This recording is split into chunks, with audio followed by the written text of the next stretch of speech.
Hi. Wanting and desiring is the core of our experience on earth.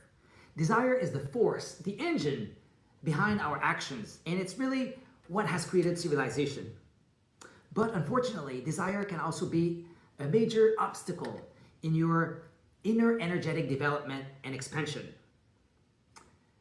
First, I'll try to define this thing called desire.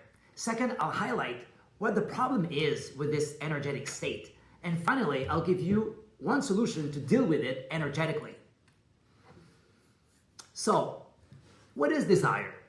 Simply put, it's the energy or emotion that pushes you toward someone or something.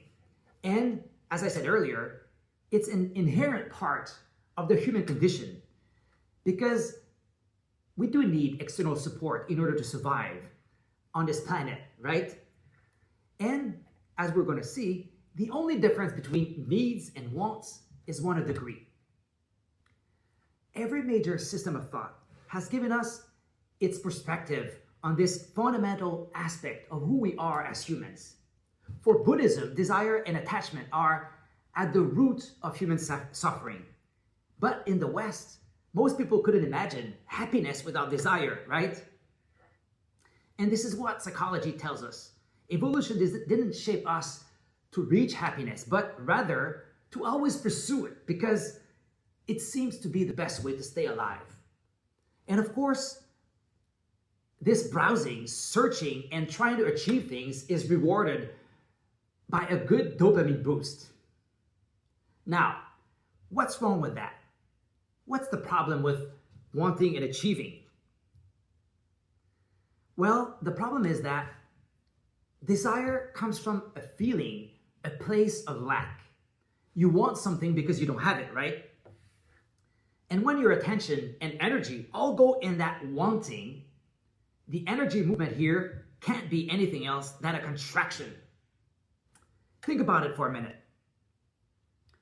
When you need to grab something, to keep it to yourself, to consume it, the direction of energy is outside in. And this, my friends, is a contraction mechanism. And people around you can feel it too, because unfortunately, you become an energy thief. Of course, the feeling of desire is a spectrum. Here, I'd like to propose 4 emotional states, going from a strong contraction to a strong expansion. These 4 states are neediness, desire, attraction, and appreciation. The first one is neediness. When you're desperate to get someone or something, it's a grabbing energy. And this is not something pleasant. The second one is desire per se, which is still a contraction because you can feel that pull toward someone or something outside of yourself.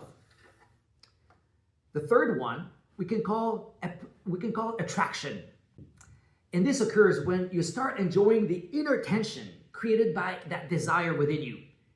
In this state, you stop being in a contraction mode because you bring back your attention within yourself. Desire is still felt, but because you enjoy it, it's not about the lack anymore. And this can be pretty attractive to the people around you. Maybe a good example of this is the practice of courtly love in the Middle Ages. My 4th stage is appreciation. Here, your relationship with the object of your desire changes completely. The wanting stops, and you start enjoying that object for itself.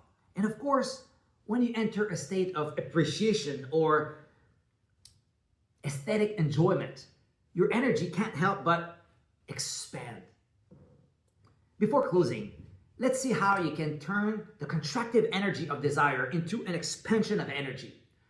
Of course, as we have just seen, shifting your focus on the desire itself or transforming it into appreciation are great solutions. Let me give you another one. Here you want to enlarge your object of desire because, as you may have noticed, the more precise and narrow that object is, the stronger your contraction. So, if you manage to extend that desire to more objects or bigger objects around you, your energy will start to expand as well. And this kind of embracing, my friends, is the tantric way. And that's why the Buddhists say that the key to happiness is not having what you want, but wanting what you have. Thank you for your attention, and see you soon.